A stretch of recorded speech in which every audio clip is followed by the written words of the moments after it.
The critical question being posed regularly is that why are Zambians unhappy? Why are Zambians annoyed? Zambians are generally angry today, more than ever before in the history of this country.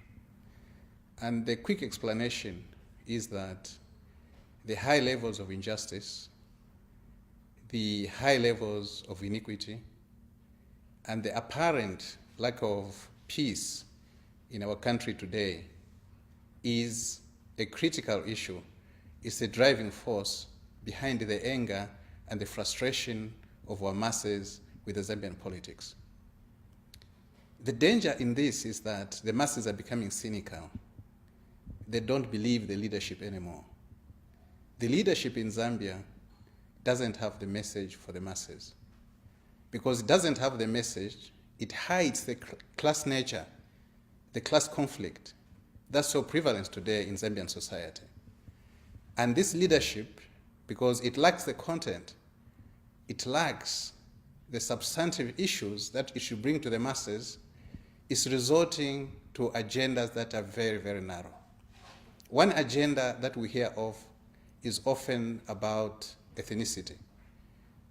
The issue of tribalism is political. It is being caused by politicians that don't have a proper agenda for this country. The issue of religion, in some cases aspects of Satanism, keeps on resurfacing. The issue of who is Zambian and who is not Zambian keeps on coming up all the time whenever a leader emerges. And we have issues of race that have been thrown out there. These issues are very divisive. And of late we hear of issues of sexual orientation. You know, Zambians are very sensitive to these issues. They are raised in order to cover up the lack of content, the lack of a will, a political will on behalf of the masses, and people are becoming literally very annoyed with their politicians. So if Zambians get frustrated, sooner or later, their participation in our politics is going to wither. That's because we are not carrying the appropriate message to the masses. And can the politics change? The answer is no. The answer is an absolute no. The system of petty bourgeois capitalism that we have today in Zambia is designed in such a way that they can't tell the truth. They can't talk of this system being exploitative.